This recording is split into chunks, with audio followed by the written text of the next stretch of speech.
జై జ్యోతి, జగజ్యోతి, జై జ్యోతిర్మయి. ముందుగా అందరికీ నమస్కారం. మీరు మీకు చెప్పదలసిన విషయం ఏంటంటే, మొన్న మనం చూసినటువంటి వీడియోని ఒకసారి పరిశీలించినట్లయితే, మనకి కృతయుగ సద్ధర్మం, కృతయుగం. అసలు కృతయుగంలో ధర్మం ఏ విధంగా జరిగింది? కృతయుగంలో మానవులకి జ్ఞానం ఎలా వచ్చింది? బుద్ధి, జ్ఞాన, వివేకాలు ఎలా వికసించాయి? అధర్మాన్ని, అన్యాయాన్ని, ఈర్ష్య, ద్వేషాన్ని, స్వార్థ, మోహ, భ్రాంతి ఇవన్నిటిని ఛేదించి శాంతి మార్గంలో ఎలా ప్రయాణం చేశారు, అమృతత్వం ఎలా పొందారు అనే దాన్ని మొన్న మనం చూసినటువంటి వీడియోలో మనం అవన్నీ చూసాము. మీరు చూడబోయే వీడియో కూడా ఇంకా చాలా ఇంపార్టెంట్ అయిన వీడియో ఇది.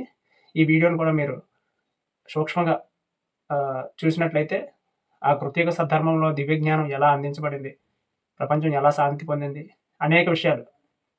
అసలు మానవుడు ఏం తెలుసుకోవాలి, అసలు మానవుడు ఎందుకు జీవించాలి, ఎలా జీవించాలి, ఆఖరి నిమిషం అమృతత్వం ఎలా పొందాలి, ఇలాగ అనేక విషయాలు మనకి విశ్వశాంతి వర్ధిల్లాలి అనే మన ఛానల్లో ఈ ప్రపంచంలోనే ఎక్కడా మనకి ఎవరి ద్వారా అందలేనటువంటి అమృతత్వాన్ని మనకి తెలియపరిచే అలాంటి సత్యాన్ని చూడగలుగుతాం. మనకి అనేక వీడియోలు ఉన్నాయి విశ్వశాంతి వర్ధిల్లాలి ఛానల్లో. ప్రతి ఒక్కరు కూడా మీకు సమయాన్ని కేటాయించుకొని ఒక్కొక్క వీడియోని చూసినట్లయితే శ్రీ జ్యోతిర్మయ ప్రభు స్పీచెస్ అని ఉంటాయి, ఉపన్యాసాలు అని ఉంటాయి. అవి మీరు చూసినట్లయితే మీకు చాలా విషయాలు తెలుస్తాయి. ఆనందంగా జీవించడానికి, ప్రశాంతంగా జీవించడానికి, అమృతత్వాన్ని పొందడానికి మనకి ఆ వీడియోస్లో ఉన్నటువంటి ఆ మహా అద్భుతమైనటువంటి విషయాలు, ఆ సందేశాలు మనకి చాలా తోడ్పడతాయి అన్నమాట. ప్రతి ఒక్కరు కూడా మన ఛానల్ని సబ్స్క్రైబ్ చేయండి, లైక్ చేయండి, షేర్ చేయండి. ఇందులో ఉన్నటువంటి సత్యాన్ని అనేక మందికి తెలియచేయండి. జై జ్యోతి, జగజ్యోతి, జై జ్యోతిర్మయం. Thank you. బ్రతికినటువంటి తండ్రివి, మా అబ్బవు, మమ్మల్ని కాపాడావు అని అవి ఏడుస్తున్నాయి. అబ్బా, నిన్నేమని స్తుతింపగలము, నిన్నేమని స్తుతింపగలము? నడువలేని వనములు. అక్కడ చూడండి, రెండు అర్థాలు ఉన్నాయి అక్కడ. నడువలేని వనములు అంటే చెట్లు నడుస్తాయేటి? నడవ. మను భాష తెలియని జీవులు ఉన్నాయి. వాటికి అశ్వాలు అనేవారు. అశ్వాలు కూడా శ్రద్ధతో ఉండి అవి కూడా మూలుగుతూ ఏడుస్తున్నాయి. అంటే జీవ జంతువులన్నీ కూడా ఏడుస్తున్నాయి, వనాలు ఏడుస్తున్నాయి. ఎందుకంటే రేపు పొద్దుటి నుంచి కొమ్మలు ఎదురుస్తారేమో, లేకపోతే బ్యాట్కి వచ్చినప్పుడు ఏదో పడతారేమో అని. ఇప్పుడు ఆ భయం లేదు. నీవు చేసినటువంటి ఇది అంటే ఒకని యొక్క ఆశయం. మీరందరూ కూడా వినండి, ఇందులో ఉన్న గూఢార్థం. ఒక్కని యొక్క ఆశయం సత్యమైతే అనేక మంది దానిని వెంబడించిన వాళ్ళందరూ సత్యవంతులు అవుతారు. అలా కాకపోతే మనం కూడా వనజీవులమే. అందుకొరకు బాబాజీ మిమ్మల్ని అందరినీ కూడా ఇక్కడికి రప్పించి దివ్య గ్రంథాన్ని పట్టింపచేసి అందులో ఉండేటటువంటి పవిత్రతని మీ హృదయాల నిండు కడవలాగా నింపాలనేటటువంటి ఆశతో నేను ఈవేళ ఈ ఎక్స్ప్లెయిన్ చేయడానికి మీకు 4 రోజులు, నెలకి ఇచ్చేస్తాను. కారణం ఉన్నది ఉన్నట్లుగానే చెప్పాలి. నేను కానీ చెప్పకపోయినట్లయినా ఉంటే ఆ క్రియేషన్, సృష్టి రహస్యం ఇక ప్రపంచంలోనే లేరు ఎవరు కూడా. మహాపండితులే అక్కడికి వచ్చి ఆగిపోతున్నారు. అటువంటి పవిత్రమైనటువంటి గ్రంథం మీకు ఇస్తున్నాను మీ చేతుల్లో. చదవండి, చదవకపోనండి. ఆ గ్రంథమే మిమ్మల్ని తీసుకెళ్తారు. అందుచేత క్షరం కాదు, చెరగబడదు, విరగబడదు. అది ప్రతి మనిషి యొక్క బుర్రలను కూడా ఈ అక్షరం అనేటటువంటిది షోడశ శాస్త్రాలు కూడా వాళ్ళకు ఉండేది. అబ్బా, భూతకోల చేత పట్టుకుని గూడెములకు వచ్చి మమ్ము చూచి మేము మోయలేని భారము మోపకూడదని, మాపై మోపకూడదని జనులను హెచ్చరించి మమ్ము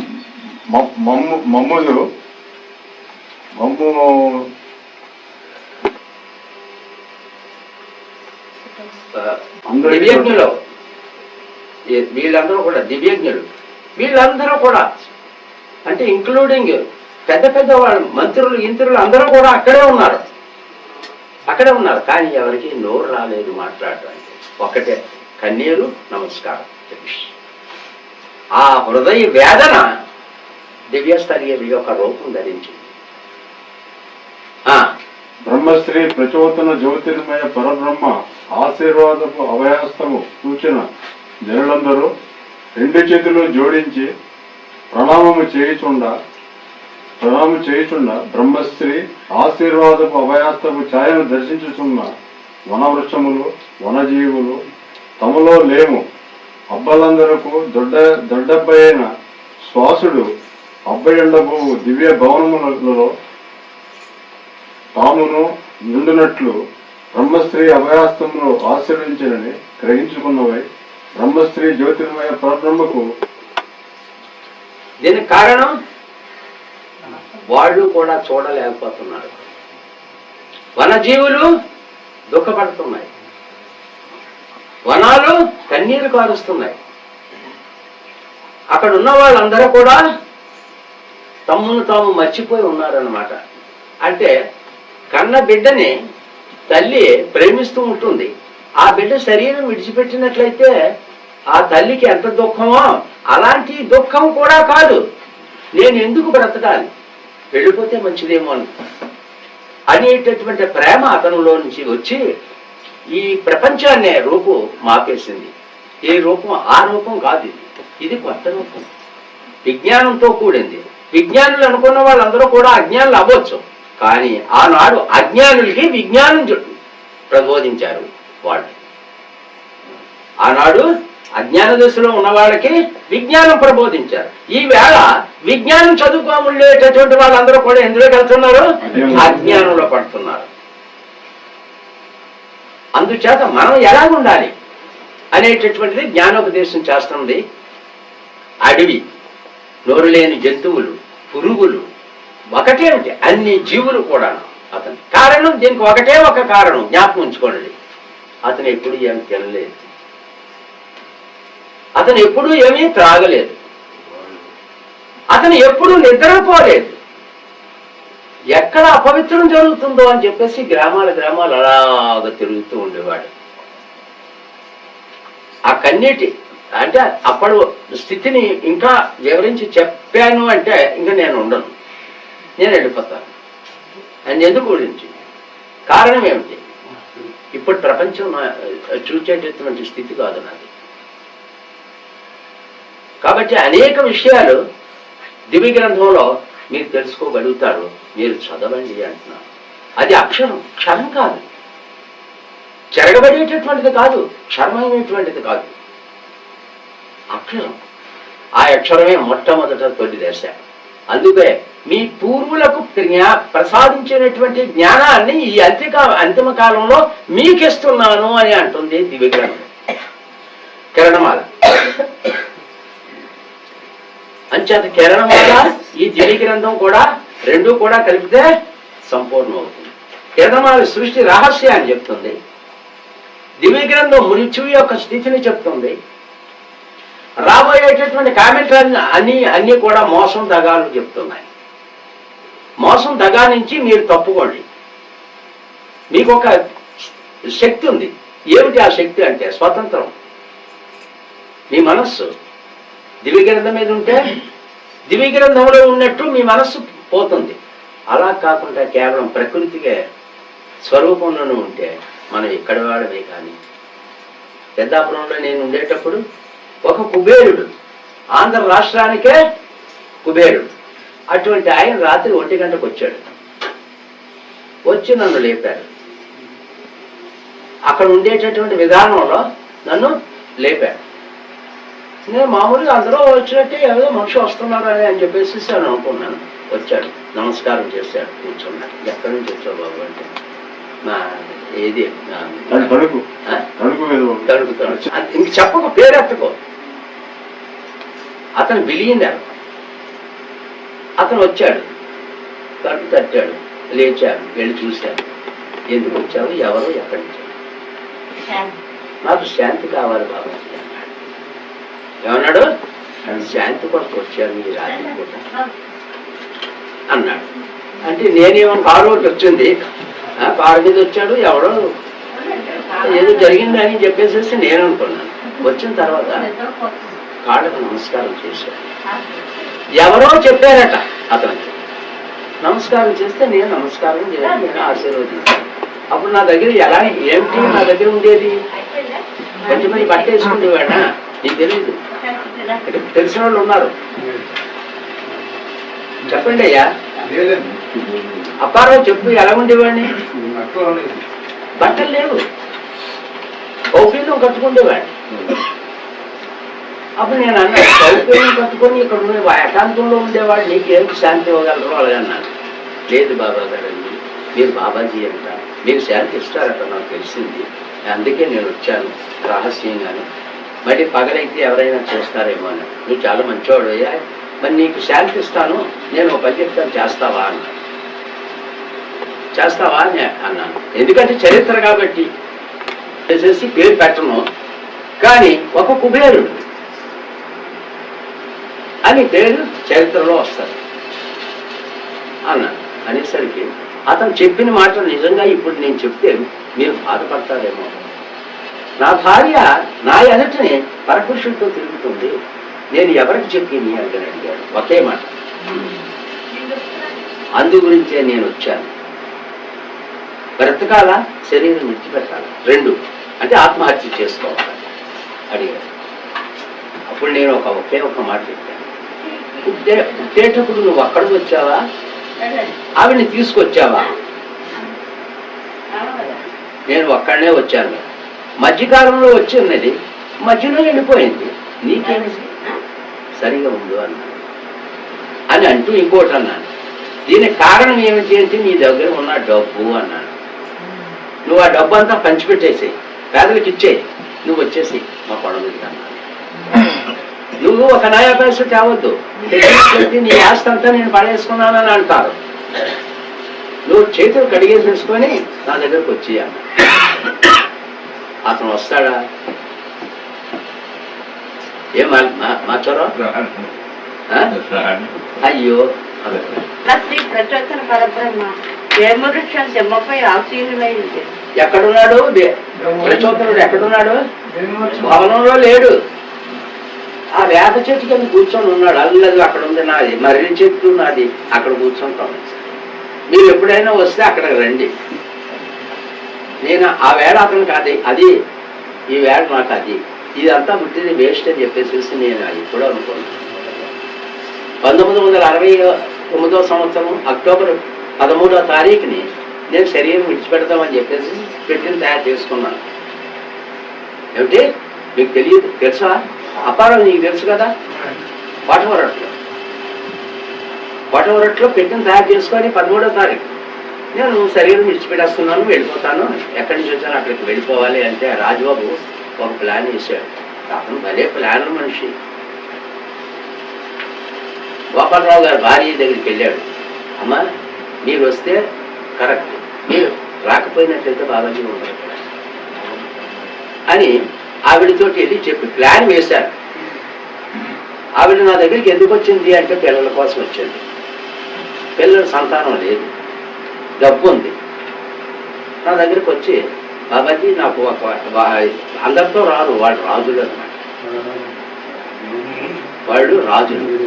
అందరితో మాట్లాడరు, ఎవరు చూడరు, ముసిగేసేసుకుంటారు. ఎక్కడికైనా వచ్చేటప్పుడు రిక్షా చాట్కి కూడా డోర్లు మూసేస్తారు.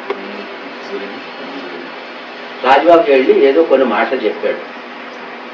అమ్మ నువ్వు బిడ్డల కోసం కదా వస్తున్నావు, బాబాజీ తాలూకు సంగతి ఏదో కొన్ని చెప్పి వెళ్ళిపోతున్నారు.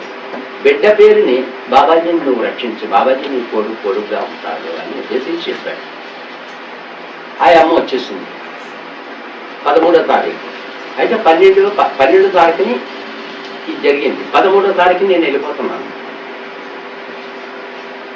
ఆవిడ వచ్చింది, బాబాజీ మీరు సమాధికి వెళ్ళిపోతున్నారు కదా, పెట్టేది రెడీ అయిపోయింది, చాలా సంతోషం బాబాజీ. నేను సంతోషంగా ఒకటి అడుగుతున్నాను బాబాజీ, మీరు వెళ్ళిపోయిన తర్వాత ఎలా ఉంటుందో తెలియదు కదా, అందు గురించి నేను ఒకటి అడుగుతాను ఇవ్వండి బాబాజీ.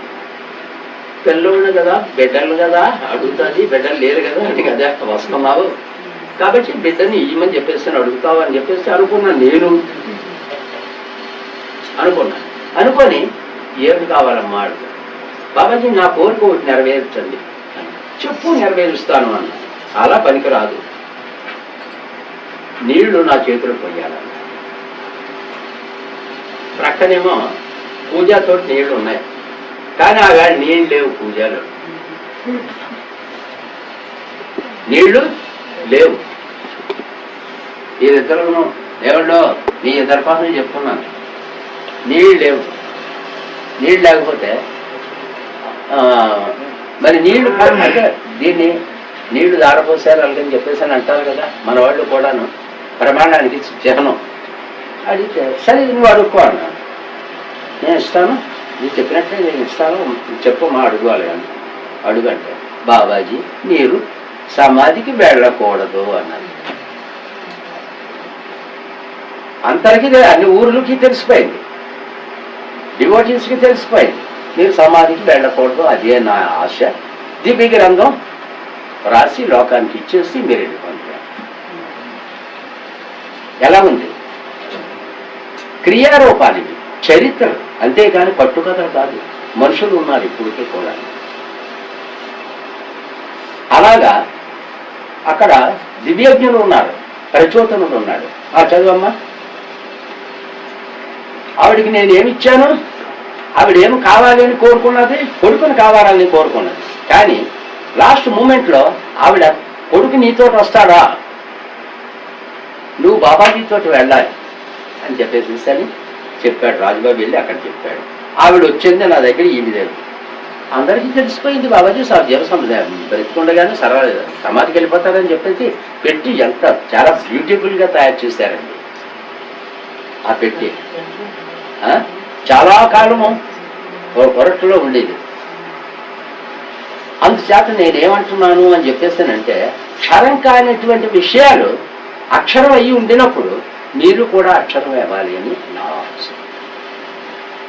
మీరు ఏది చేసినా సరే పాపం చేయలేదని కాదు. అందుకే అది కూడా రాశారు బాబాజీ. పాపము చేయని వాడు దోషము లేనివాడు, పాపము చేయనివాడు ఏమందు ఒక్కడునో లేడు. కొండంత దూది కొట్టను, ఆవగింజంత అగ్ని కణము దహించి వేయునట్లు ఎంతటి దోషి అయ్యున్నాను, విశ్వశాంతి జ్యోతి కాంతి కిరణము సోకినంతనే దోషరహితుడై పాపరహితుడై పరిశుద్ధుడను అని రాశాను.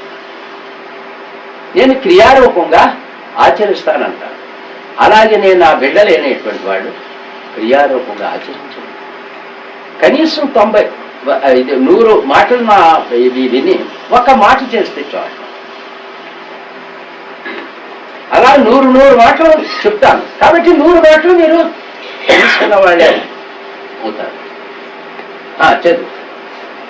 బ్రహ్మఋషులు జ్ఞానార్జుతి వ్యాసుడు ఉదయపాహారం తిని బ్రహ్మశ్రీ కుటీరం వద్దకు చేరుకుని దెమ్మపై ఆశీనులై ఉన్న బ్రహ్మశ్రీ పాదములకు నమస్కరించి బ్రహ్మశ్రీ ఎదుట దెమ్మపై ఆశీనులైంది. బ్రహ్మఋషులు చూసి అడగవలసిన విషయంలో ఏమన్నావో అడగవచ్చుని. బ్రహ్మశ్రీ మాటలు విన్న దివ్య బ్రహ్మ బ్రహ్మశ్రీ దినములు, వారములు, వర్షములు, మౌనములు, మాసములు, వర్షములు నీవు ధ్యాన సమాధి స్థితిలో ఇంటివి. నీకు తెలియనిది ఏమన్నది? సర్వము నీవే కదా, నాకు తెలియని విషయం ఎన్నయో ఎన్ని. అయితే ఇక్కడ చెట్టు దెమ్మ దగ్గరికి ఎలాంటి వాళ్ళు వచ్చారు? మహర్షులు వచ్చారు, జ్ఞానులు వచ్చారు, పాలకులు కూడా ఉన్నారు. అక్కడ మంట కాలుతుంది అనమాట. అది ఆ లోపల పెట్టారు, వెలుగుగా ఉంది. ఆ దీపంగానే వెలిగించాడేమో అని కర్పూర పుల్లలు వెలుగుతుండేమో అని చుట్టూ కలయి చూస్తే ఎక్కడ కర్పూర పుల్లలు లేవే. చూసి ఆ గది చూస్తే వెలుగుతుంది. ఈ వెలుగేమిటి అని ఆశ్చర్యంగా ఉన్నదే అని తనలో తాను మననం చేయటం ఒకదానిపై మరొకటి పేర్చి అక్షరపట్టాల దగ్గరకు వెళ్ళి అక్షరపట్టాల ఎదుట మోకరించి నమస్కరించి లేచి నిలబడింది. అక్కడ 4 పనులు చెప్పారు. అక్షరపట్టాల దగ్గరికి వెళ్ళేసరికి గది అంతా వెలుగై ఉన్నాయి. ఎక్కడ చూసినా పొల్లలో వెలగలేదు. ఒకటి. రెండోది ఏమిటి అంటే, ఇతను చూసినటువంటి విషయం మీకు నేను నేర్పిస్తున్నాను. అక్షరపట్టాలు అంటే అర్థం ఏమిటి చెప్పండి.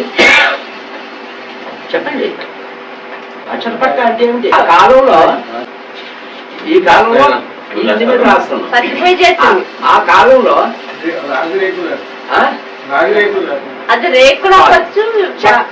చెట్టు యొక్క బెరడు తీసి మీద చెక్కేసేసి పలాసు తయారు చేసి ఇలా తయారు చేసేవారు అట్టలు. అవన్నీ దొంతు పెట్టేవారు, కంఠాలతో పొడిచేవారు. అంటే కమరేలకు గ్రంథాలు ఉన్నాయి కదా, డాక్టరేట్ పట్టాలు విన్నారా మీరు అందరూ? అలాగా ఆ పట్టాలు దొంతులుగా పేరు చేసి ఆమోదించబడింది పట్టాలంటే.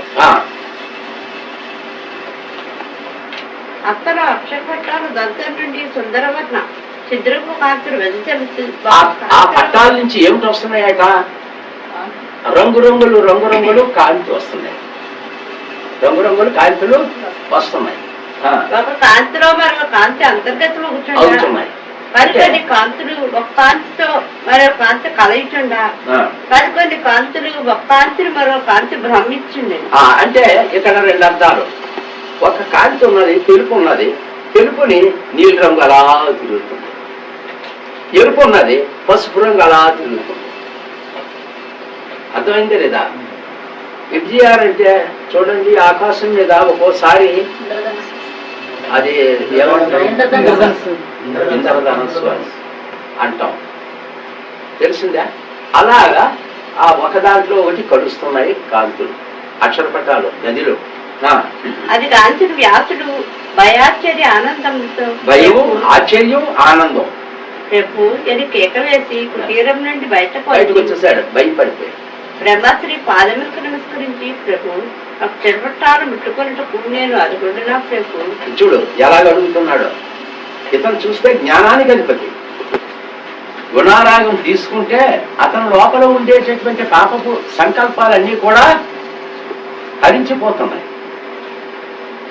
మంచుగడ్డను తీసుకొచ్చి ఇక్కడ పెట్టారంటే కరిగిపోతూ ఉంటది. 3 విషయాలు అన్ని ఒక్కసారి జరిగిపోదు కదా, కరిగిపోదు కదా. అది 3 విషయాలు అంగీకరించాలి. అంగీకరిస్తేనే బ్రహ్మఋషులు అవుతారు. ఒకటి గ్రంథం, ఒకటి భగవద్గీత, 2 గ్రంథము, జ్యోతి. ఈ 3 త్రితత్వంలో ఒకటే, 3 సెపరేట్ కాదు. ముందు ఆయన వచ్చారు, వచ్చి అంటే జ్యోతిని గ్రంథాన్ని ఇచ్చారు. కనుక ఆయన మీద ఆయన తిట్టుకుని జ్యోతి వెలిగించేసి గుణారాగం చేసేసుకుంటే మన బ్రహ్మర్షులు కాదు కదా. పాతాళంలో పాతి పెట్టేసిన పాపాత్మలో అయిపోతాం. ఒక దాంట్లో ఒకటి ఇమిడి ఉన్నాయి సత్యాలు. చెప్పండి. అది కాల్చిన వ్యాసుడు భయాశ్చర్య ఆనందంతో ప్రభు అని కేకవేసి కుటీరము నుండి బయటకు వచ్చి బ్రహ్మశ్రీ పాదములకు నమస్కరించి, ప్రభు అక్షరపట్టాలు ముట్టుకుంటూ నేను అనుకుంటున్నా ప్రభు. అక్షరపట్టాల దంతం నుండి నానావైన చిద్రూపు కాంతులు వెదజరుతూ ఒక కాంతితో మరో కాంతి కలిగిచున్నవి. కుటీరమంతియు వెలుగుతో నిండి ఉన్నది. నా దేహమే కుటీరమైనట్లు గోచరించినది. వ్యాసుని మాటలు విన్న బ్రహ్మశ్రీ వ్యాస అక్షరపట్టాలు ముట్టుటకు మీ వద్ద ముట్టుకుంటుకు బ్రహ్మఋషులందరూ అర్హులే. అక్షర పట్టాలే మీరు, మీరే అక్షర పట్టాలే. అక్షర పట్టాలే మీరు, మీరే అక్షర పట్టాలు. అంటే వాళ్ళు ఏ స్థితిలో ఉండేవాళ్ళు అని చెప్పేసానంటే బ్రహ్మశ్రీకి సమానంగానే. ఇంకా దివ్య గ్రంథంలో ఏమిటి రాస్తున్నారు అంటే బ్రహ్మశ్రీ గురించి తండ్రి అయినటువంటి మైసూరు ఏమంటున్నాడు అని చెప్పేసానంటే, బ్రహ్మశ్రీ తోటి మేము ఏకీభవిస్తాము అని అంటే మీరు వెళ్ళలేరు, ఉండలేరు అంటే ఎందుకు ఉండలేము? బ్రహ్మశ్రీ మనతో ఉన్నప్పుడు బ్రహ్మశ్రీలోనే మేము ఉంటాం అని అడుగుతున్నారు. అడుగుతుంటే మీరు బ్రహ్మశ్రీ రాత్రి పవళ్ళు అతను నిద్రించడు, తెలియసే ఉంటాడు, మీరు ఉండగలరా అంటే బ్రహ్మశ్రీ వెనకతను బ్రహ్మశ్రీ మాలో ఉంటే మేము ఉండగలరా అని ప్రశ్నిస్తావేటయ్యా అని అడుగుతున్నారు. జంతుడు, సాంబుడు, స్కిన్నెర్, అబేడ్ అందరూ కూడా అతనితో ఉండేవాడు. అతను ఇంకేమన్నాడంటే మార్గంలో నడుస్తూ ఉండేటప్పుడు చిన్న చీమలయ్యి కాలు కింద పడతాయి, మరి అటువంటి అప్పుడు మీరు ఎలా నడుస్తారేమో జాగ్రత్తగా నడుస్తారు, గాలి మీద నేర్చుకుంటారు. అతనిలో మేము కూడా నడుస్తాం. ఈ బ్రహ్మర్షులు బాడీ పేరుకి మాత్రం ధరించారు, కానీ అందరిలోనూ కూడా ప్రచోదనుడి యొక్క శరీరమే. ఇంకొక దగ్గర ఏమంటున్నాడు తెలిసిందా? కుంటి ప్రచోదనుడు, గుడ్డి ప్రచోదనుడు, ముసలి ప్రచోదనుడు అని చెప్పేసి అది కూడా ఉన్నది. కుక్క ప్రచోదనుడు, కాలు పోతే నుండి ప్రచోదనుడు, వీళ్ళందరూ కూడా ప్రచోదనులే. అంటే పరా అచేతనం, ఇతరమైనటువంటి అచేతనం, చేతితో తయారు చేయబడినటువంటిది కాదు మనలో ఉన్న జీవాత్మ.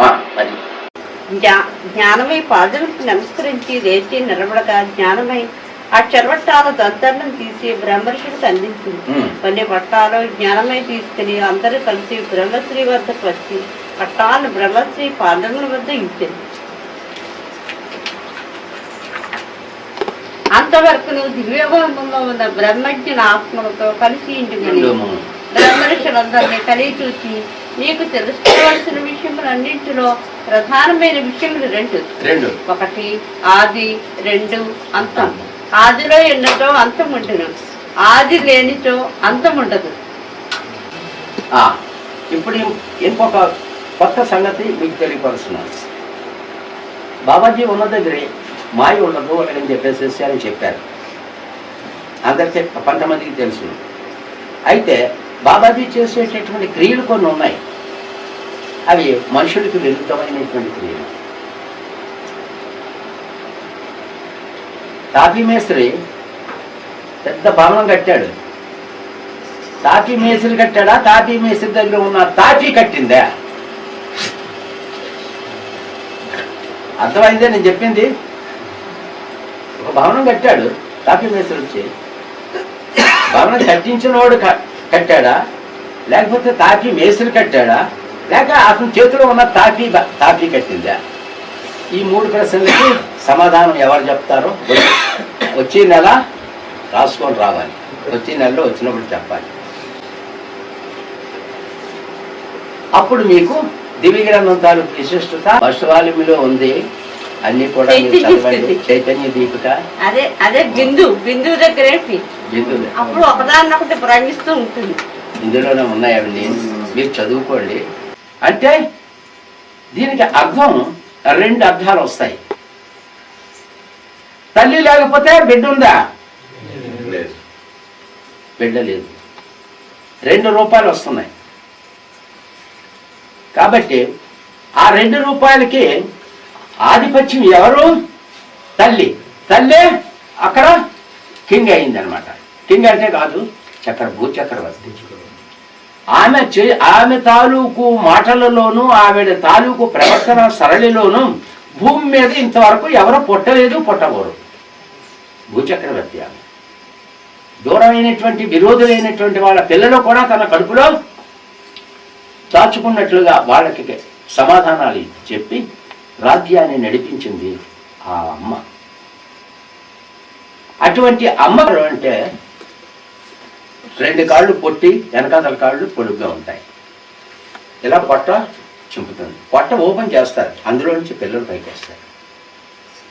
పొట్ట ఓపెన్ చేస్తే పిల్లలు పైకి వస్తాయి. కాంగారుకి మర్కటంలాగా పిల్లల్ని మోసుకొని పోతుంది, మార్జాలంలాగా పిల్లల్ని కలుసుకొని పోతుంది, భ్రమరంలాగా పిల్లల్ని చుట్టూ కలిగి చూసుకొని దాచుకుంటుంది, తన రూపాన్ని మార్చుకుంటుంది. కూర్మ కిశోర న్యాయం తాబేలు లాంటి చెప్ప లాంటిది పొట్ట నిండా నొక్కుంటుంది. ఈ కంగారు కిశోర న్యాయం అంటే భూమి మీద ఉండేటటువంటి న్యాయాలు, ధర్మాలు, ఉపమానాలు చెప్తూ ఉంటారే, ఆ ఉపమానాలన్నీ కూడా ఈ ఒక్క జీవిలోనే నేను బాబాజీ చూపించినటువంటిది. ఇప్పుడు కాదు, అప్పుడు కూడాను కంగారును పుట్టించడానికి గల కారణం కూడా ఇదే. కంగారు రూపం ధరించడానికి గల కారణం కూడా ఇదే విషయం అది. కాబట్టి అపవిత్రమైనటువంటిది కాకుండా పవిత్రంగా జన్మనివ్వడానికి, పవిత్రమైనటువంటి జన్మనివ్వడానికి సంభోగం ప్రధానం కాదు అని చెప్పేసి నిరూపించింది అమ్మ సుప్పర్ని. శ్వాసుడు వెళ్ళిపోయేటటువంటి దీనిలో అమ్మ కూర్చొని నిలబడి ప్రాణామం చేస్తూ ఉంటే, శ్వాసుడు అంటే ఎప్పుడు ఏనాడు మంచినీళ్ళు తాగనివాడు, అన్నం తిననివాడు, ఇంకా ఎవరితోటి ముట్టుకొననివాడు, ఇంత పరిశుద్ధుడైనటువంటి అతని కన్నీరు జారింది ఆ వేళ ప్రజల తాలూకు ఏడుపు చూసి. ఆ జారినటువంటి ఇది భూమి మీద పడ్డదా? లేదు. అమ్మ సుపర్ని పైనుంచి చూస్తూ ఉంటే ఎలాగా అమ్మ కళ్ళల్లో పడ్డది. లోపల పిండం అమ్మ అని పిలిచింది. అప్పుడే దానికి ఉపమానంగా పరిశుద్ధం అనేటటువంటిది ఉంది అనేటటువంటి నిర్ధారణకి నెమలి. అందుకే నెమలి అక్కడ నేను నెమలిని కట్టమని చెప్పింది మీకు. జాతీయ పక్షి నెమలిని రాజపేట గుడి మీద పెట్టారు 3 నెమళ్ళు. ఎందుకంటే నెమలి సంభవంగా ఏడ్చలేదు దానికి. ఛాన్సలర్ ఎలాగో అలాగే ఈ జ్ఞానాధిపతి అంత ఉన్నత స్థానంలో ఉండేవాడు అనమాట. అయితే ఇప్పుడు ఉండేటటువంటి యూనివర్సిటీ ఛాన్సలర్స్ కాదు, అప్పుడు ప్రపంచానికే జ్ఞానం ఇచ్చేయడానికి వచ్చినటువంటి మహాపురుషుడు, దివ్య పురుషుడు. మహర్షుల కన్నా కూడా ఇతను ఉన్నత స్థానంలో ఉన్నాడు.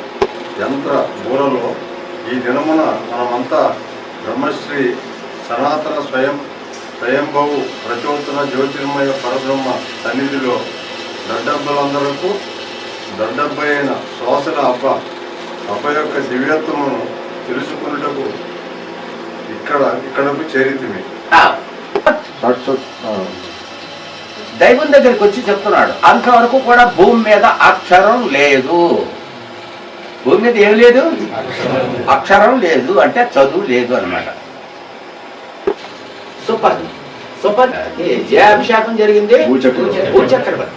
భూచక్రవర్తి చేతికిచ్చాడు. అమ్మ సుపర్ని లేచి బూరను అందుకొనపోగా అమ్మ చెయ్యి కంపించరు. వణుకుతున్న చేతితోనే తరంగపు బూరను అందుకొని వెన్నుతిరిగి బ్రహ్మశ్రీకి మీరు కూడా అనుభవించడానికి ప్రయత్నం చేయండి. యుద్ధానికి కూడా వాడు సిద్ధమయ్యారు. కానీ అంతిమ సంగతి చెప్తున్నాను, నేను ఇక్కడికి వచ్చేటప్పటికి జరుగుతుండేటటువంటి సంగతులు ఇవి. అతను శరీరం విడిచిపెట్టినప్పుడు మాత్రం సర్వభూ ప్రపంచం కూడా కన్నీరు కార్చింది. అది వర్ణించడానికి నాకు లేక అలా రాశాను. అదేమో సత్యనారాయణ సాగు కూడా ఆ గద్దెంపులో మృత్యువు వణికింది. నేనేమైపోతాను, చావు నేనేమైపోతాను అని వణికింది. కంపించిన కంపనతో ఆ శరీర 6 కొడుకులు బ్రహ్మంగారికి. 6 కూడా ఏకీపించి సమాధిని కూడా తల్లి చూశారు. శరీరం వెళ్ళిపోతున్నారు. అలాంటి వాళ్ళు కూడా ఉన్నారు. కానీ అప్పుడు అలా కాదు. అమ్మ యొక్క ఆశయం అమృతం. ఆమె నోటి నుండి వచ్చినటువంటి ప్రతి మాట కూడా మనుషులకి మంచి దాహం, అంటే దాహం తీర్చేది. ఆవిడ పరిపాలన విధానమే వేరు. ఆ విధానం ఇప్పుడు రావాలని బాబాజీ ఆశ. ఇప్పుడు ఏమనుకుంటున్నారు బాబాజీ? ధరణవతనిచ్చినటువంటి భూచక్రవర్తులు ఎంతో మంది 2400 మంది భూచక్రవర్తులు ఈ దేవభూమిని పరిపాలించారు. వాళ్ళందరినీ కూడా చంపేశారు మోసంతో, దగాతో, ద్రోహంతో. కాబట్టి ఈ విషయాలన్నీ కూడా నేను అక్షరాలు ఎందుకంటే ఇప్పుడు ఉండేటటువంటి రోజులను పురస్కరించుకొని ఈ గ్రంథం ఎవరి కోసం రాసింది అని చెప్పేస్తానంటే మన చదువు లేనటువంటి వాళ్ళ కోసం కాదు. చదువు లేనటువంటి వాళ్ళు ఎప్పుడు చదువు లేదు అలాగని అనడానికి వీల్లేదు. వీళ్ళకున్న జ్ఞానం చదువుకున్న వాళ్ళకి లేదు అని పురుగు చేయిస్తారు ఈ పుస్తకం. ఎందుకు? అజ్ఞాన దశలో ఉండేటటువంటి అడవి మనుషులను తీసుకొని వచ్చి జ్ఞానులను తయారు చేసి అహింసా సిద్ధాంతాన్ని స్టే చేశాడు ఆ మైసూరుకి. ఈ శ్వాసుని తీసుకొచ్చాడు ఆ మైసూరుకి, తీసుకొచ్చాడు. అలాంటిది ఇప్పుడు విజ్ఞానం అనుకునేటటువంటి వాళ్ళందరూ కూడా రీసెర్చ్ చేసి ఆస్మాలను బద్దలు కొట్టి బాంబులు వేసి రీసెర్చ్లు చేసి ఆఖరికి చికెన్ గున్యా లాంటి జ్వరాలు, జబ్బులు వీటినన్నింటినీ తెచ్చుకొని పోషించుకుంటున్నాం మనం. ఆ సంగతులన్నీ దివ్య గ్రంథం చెప్తుంది. కానీ నీకే ఏ పుస్తకాలు చెప్పు. అందుకే డయాస్ మీద కూడా బాబాజీ హెచ్చరిస్తూ ఉంటారు. ఇలా పుస్తకం తీసి ఏమంటారు? This is the only one book. ఇది ఒకటే పుస్తకం ప్రపంచానికి, దీంతో సమానమైనటువంటి పుస్తకం లేదు. పబ్లిక్ ఉండిలా ఉంటే తీసుకురమ్మని క్యాట్లాడుకుంటున్నారు. అంతేగాని ఏదో రాశారు, కవులు రాశారన్నారు. కవుల కళాలు కార్చిన కన్నీటి మసిదారలు. మరొకసారి, కవులు కళాలు కార్చిన కన్నీటి మసిదారలు చెరిగిపోవును, కవిత్వాలు చెరిగిపోవును. కానీ నిర్మల కల్మషం లేనటువంటి దివ్య గ్రంథం తాలూకు అక్షరం మాత్రం జరగదు, అది శాశ్వతం. కాబట్టి ఇప్పుడు ఈ అంత్యకాలంలో ఈ గ్రంథం వచ్చింది. ఈ విషయాలన్నీ కూడా రాబోయే కాలంలో విద్యావేత్తలందరూ కూడా దీన్ని పరిశోధన చేస్తారు. అప్పుడు పడిపడి మొక్కుతారు. ఎలా ఉండేవారు, ఏ రూపంలో ఉండేవారు, ఎలా తడబడుచున్న శవాసిని దొడ్డబ్బ కొరకు వేచి ఉండేది. అంటే శవాసిని అంటే మృత్యువు కూడా దొడ్డబ్బ ఎప్పుడు లోపలికి వెళ్తాడా చెప్పేసేసి అని వేచి ఉందాను.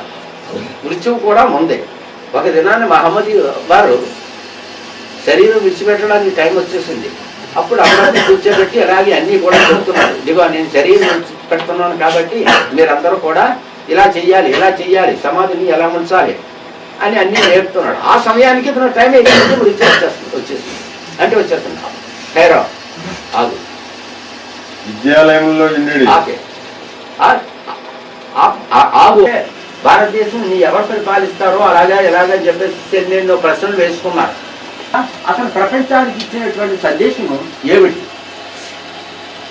చక్కపీటపై స్వరతరంగపు యంత్ర బూర వద్ద ఉన్న అబ్బాయైన శ్వాసుడు ఎదుర్కొండేవాడు, కాళ్ళ కట్టుకుండేవాడు. ఇలాంటి జీవితం కాదు ఇప్పుడంతా వివేకంతో కూడుకున్నటువంటిది అని అతను చెబుతున్నాడు. ఎవడు? శ్వాసుడు. అందరికీ కూడా చెప్తున్నాడు ఏమని, మన జీవితం పూర్వంలా ఉండకూడదు, మీరందరూ మార్గదర్శకులై మీ పిల్లలందరినీ కూడా విజ్ఞానం చేయమని చెప్పేసి అతను హెచ్చరించాడు. లేక ఉంటారా, లేక బూచుల వలె కొట్టుకొని చంపుకొని తిట్టుకొని అజ్ఞాన దశలో ఉండేటటువంటి మనుషులు చేసేటటువంటి పనులతోటి ఉంటారా? అది బ్రహ్మశ్రీకి మనవి చేసి మమ్ము మీ సన్నిధికి చేర్చుకునము అని కన్నీరు కార్చుచు తల క్రిందికి దించుకుని. చూడండి, ఒక మాట, నా దగ్గరికి కొంతమంది వస్తున్నారు. అప్పారావు గారు ఇతను వచ్చి మా పాపకి ఎలాగా అని చెప్పేసి చెప్తున్నాడు. ఆ పాప గురించి చెప్పిన తర్వాత నేను ఏదో జవాబు చెప్తున్నాను, ఏదో ప్రసాదం ఇస్తున్నాను. అంతట్లోకి మా చిన్నోడు పెంకుతనం చేస్తున్నాడండి అంటున్నాడు. అతనికి ఆశీర్వాదం. అది అయిపోయిన తర్వాత నేను వ్యాపారం చేస్తున్నాను అని చెప్పి, ఏం వ్యాపారం చేస్తున్నావయ్యా అంటే, మాకు మొన్ననే కాంట్రాక్ట్ వచ్చింది, మందు కొట్టుకోవాలి అన్నాడు. మొన్ననే మాకు వచ్చింది మందు కొట్టుకోవాలి అని. తర్వాత ఇది అయిపోయిన తర్వాత ఆ కొట్టుకు కావలసినటువంటిది మాంసాహారం కోడిపెట్టలని కూడా మేమే కాంట్రాక్ట్ చేస్తున్నాం అని చెప్పింది. ఇలాంటి కోరికలతోటి మన వాళ్ళు నా దగ్గరకు వచ్చి అడుగుతున్నారు. కానీ వాళ్ళు ఏమడిగారు? మార్గదర్శకం. మేము మా జీవితాలని ఏ విధంగా మార్గదర్శకంలోకి వెళ్ళాలి, చిన్న పిల్లల దగ్గర నుంచి పెద్దవాళ్ళ వరకు కూడా. మహర్షులు ఉండేవారు. వారు దివ్య బ్రహ్మ, దేవ బ్రహ్మ, నాద బ్రహ్మ, అక్షర బ్రహ్మ, ధర్మ బ్రహ్మచారి, కర్మ బ్రహ్మచారి అనేటటువంటి 7 అన్నమయ్యి, జ్ఞానమయ్యి, వీళ్ళు 3 10 ఓజు అబ్బా, శ్వాసుడు అబ్బా, వీళ్ళందరూ కూడా ఎలాంటివి అడిగేవారంటే రాబోయేటటువంటి తరాన్ని మేము ఏ విధంగా మార్చాలి ఇది అడిగేవారు. రాబోయేటటువంటి తరం వల్ల పుట్టబోయేటటువంటి వాళ్ళకి మేమేం చెప్పాలి అది చెప్పండి. ఇప్పుడున్నదే ఇందాక నేను చెప్పినవి, కానీ అప్పుడు అవి అడిగేవారు కాదు. ప్రతి ఒక్కళ్ళు కూడా శ్రమతో సంపాదించిన గుణారాలు తీసుకొని ఇంటికి వచ్చేసిన తర్వాత ఏమీ తెలియకుండా చచ్చిపోతే ఎలాగా అని ప్రశ్నించాడు. ఎలాగుంది? గుణారాగం తీసుకుంటే చచ్చిపోతే నా పూచి, బతికి ఉంటే పెంచవలసిన పూచి ఇది. ఎలాగుంది? బతికుంటే పెంచవలసిన పూచి నీది, చచ్చిపోతే తీసుకునే పూచి నాది. గుణారాగం ఇద్దరు గుణారాగం తీసుకున్నారు. ఈవేళ యూనివర్సిటీలో హైలీ ఇంటెలిజెన్స్ ఆధ్యాత్మిక చింతపరులకి అతను గుణారాగం ఇస్తున్నాడు. ఎలాగుంది? గుణారాగం ఇస్తున్నాడు. అంటే ఇది ఎందుకు మీతో చెప్పాను అంటే, మన గ్రంథం తాలూకు పవిత్రతని మనం కాపాడుకుంటే మనల్ని గ్రంథం కాపాడుతుంది. ఏమిటి? మనల్ని గ్రంథం కాపాడుతుంది. అందు గురించి ఆ గ్రంథానికి నేను విశిష్టమైనటువంటి ప్రాధాన్యత ఇస్తాను. కారణం ఏమిటంటే బాబాజీ కవిత్వం కాదు. ఎందుకంటే బాబాజీ సంగతి మీకు తెలుసునా ఏమిటి అంటే బాబాజీ చదువుకోలేదన్న సంగతి మీకు తెలుసునా? తెలుసా? కానీ చదువుకున్న వాళ్ళకే అందుచేత చదువుకున్న వాళ్ళు చెప్పినట్లయితే చదువుకొని చెప్పారు అని అంటారు. చదువు లేని వాడికి చదువు మీద ఏం ఇంట్రెస్ట్ ఉంటుంది? కానీ గ్రంథం ఇవ్వడం జరుగుతుంది. ఈ గ్రంథం 2 భాగాలు. ఈ గ్రంథం 2 భాగాలు. ఈ 2 భాగాలు ఎక్కడి నుంచి ఎలా విడగొడతారో, ఏ విధంగా కలుపుతామో అది గ్రంథం తయారైపోతేనే కానీ ముందు చెప్పడానికి వీలు పడదు. సముద్రం వచ్చి తాగుతుంది, సముద్రం పొంగుతుంది, పొంగి భూమిని తడిపేస్తుంది. అది అంతేకాకుండా అది కరిగిపోవడం వల్ల 6 యుగాలు గతించి, ఇది 7వ యుగం మర్చిపోవద్దు, కల్పాలు, ఇది 7వ కల్పం. 6 కల్పాలలో జరిగినటువంటి స్థితులు అన్నీ కూడా పైకి వచ్చేస్తాయి. అప్పుడు దుర్గంధం వెలువడుతుంది. అప్పుడు శరీరాలు విడిచిపెట్టినటువంటి వాళ్ళ యొక్క శరీరాల నుంచి దుర్గంధం ఎప్పుడో విడిచిపెట్టింది. ఆ దుర్గంధం ఒక రోగం అవుతుంది. ఆ రోగం ప్రపంచంలోకి వస్తుంది. ప్రపంచంలో ఉన్న జీవులన్నీ కూడా పోతాయి. అది కూడా నేను దివ్య గ్రంథంలో ఉటంకించి చెప్పాను. కాలజ్ఞానం రేపు ఏమిటి జరుగుతుందో కూడా నేను చెప్తున్నాను. అన్నీ కూడా అక్షర రూపంలో ఉంటాయి. అది ఎవరికి అప్పచెప్తారు. అప్పచెప్పే వాళ్ళు నీతిమంతులుగా ఉంటారు. కాబట్టి మనం అంతా కూడా కలిసి ఆ భగవంతుని ప్రార్థన చేసుకొని రాబోయేటటువంటి కాలాన్ని గురించి అనేక విధాలుగా రాస్తున్నారు. కాబట్టి మనం రాసినటువంటిది గ్రంథస్థం అవుతుంది. వాళ్ళు రాసినటువంటిది చిట్టు కాగితాలు అవి పొట్లాలు కట్టుకోవడానికి పోతున్నాయి.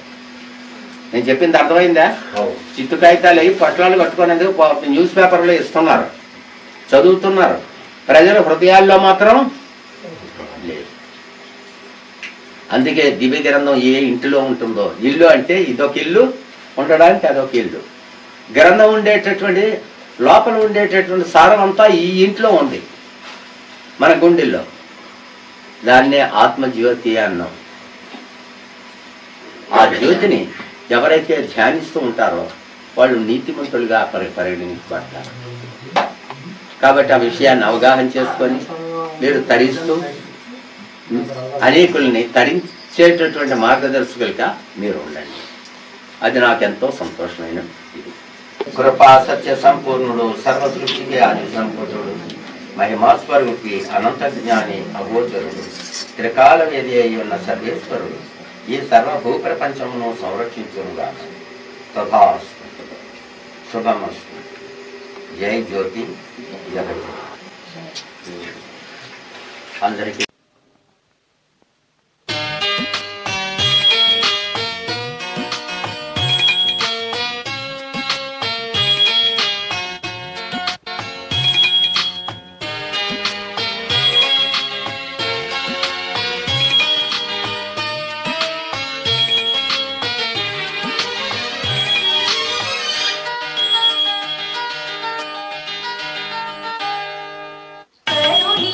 కరుణించవేమయ్యా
ఎన్నో జన్మల పాపఫలంచే ఎన్నో జన్మల పాపఫలంచే జీవించుచుంటిని నిన్ను గనలేక జీవించుచుంటిని నిన్ను గనలేక జీవన్ముక్తికి దారిని చూపే జీవన్ముక్తికి దారిని చూపే మార్గము నీదే చిన్మయ రూప కరుణించవేమయ్య బాబా సీతారామపుర ఓ జ్యోతి బాబా అమరపురి గిరివాస విశ్వశాంతి జ్యోతి బాబా అమరపురి గిరివాస విశ్వశాంతి జ్యోతి బాబా లోక జనుల రక్షంప వచ్చినట్టు జ్యోతిరూప ఒక జనుల రక్షింప వచ్చినట్టు దేశరూప నీవే మాకు దైవమంటిమో ఓ జ్యోతి బాబా నీవే మాకు దైవమంటివో ఓ జ్యోతి బాబా నిలవేల్పు నీ వంటిమో ఓ జ్యోతి బాబా నిలవేల్పు నీ వంటివో ఓ జ్యోతి బాబా సర్వమత సారమే తేజస్సే దైవమనే సర్వమతాకారమే తేజస్సే దైవమని సర్వలోక జనులకు దైవం శ్రీ జ్యోతి అనే సర్వలోక జనులకు దైవం శ్రీ జ్యోతి అని సర్వమత సారమే తేజస్సే దైవమనే సర్వమతాకారమే తేజస్సే జయ జయ జ్యోతి జగత్ की ज्योति जय जय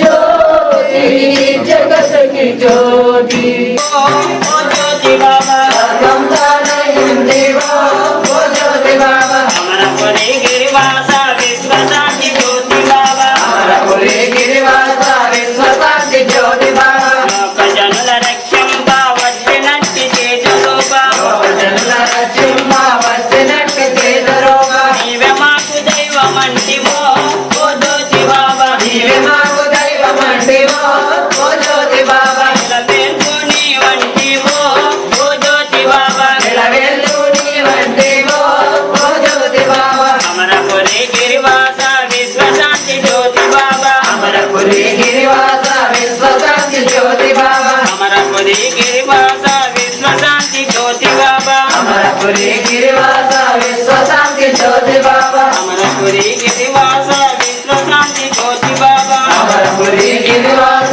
విశ్వశాంతి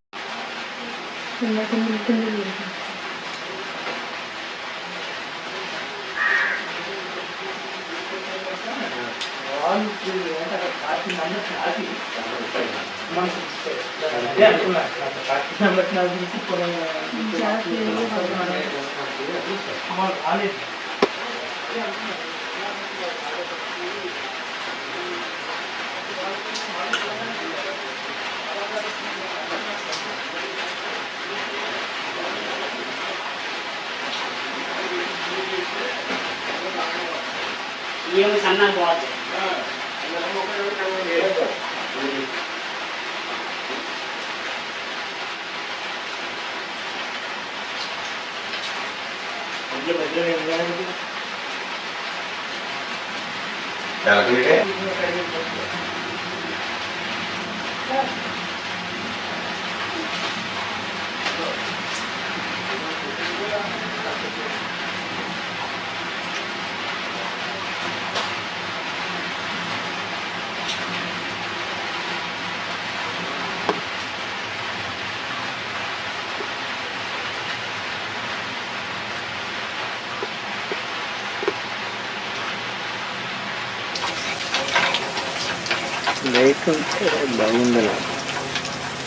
ఇల్లాడికి బాగా మా పండుగ వచ్చి అంటుంది అమ్మ గరిట వేస్తాను నేను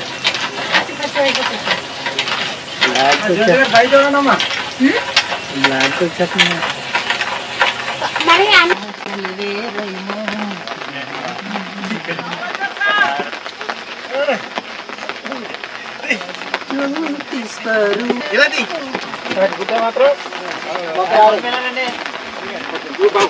ఇది పట్టుకోండి ముఖ్యంగా కలిసి పట్టుకోండి కెమెరా పెట్టారు పట్టుగా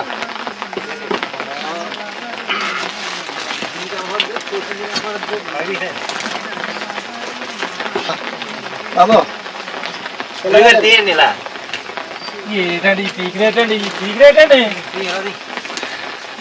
మళ్ళీ కనపచ్చేది అంత ఆ మూడు ఎందుకంటే మీకు పని చేస్తుంది కూతులన్నీ మళ్ళీ మరలా పట్టుకుంటాయండి బాబు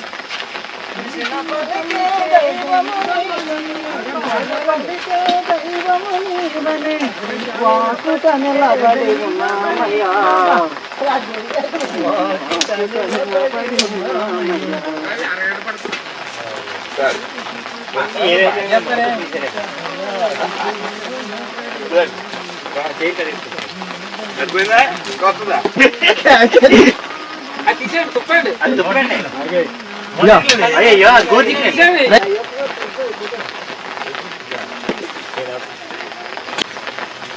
దాని లాగా సరిపోయింది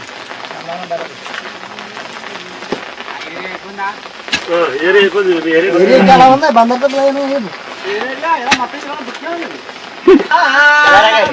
ఆ చెట్ట స్థలము బాగు చేస్తుంటే అమరపుల్ల పని చేస్తుంటే పనులు చేస్తూ ఉంటే చెప్పలేని హాయి ఎంతో హాయిగా ఉంటుందో చెప్పలేని హాయి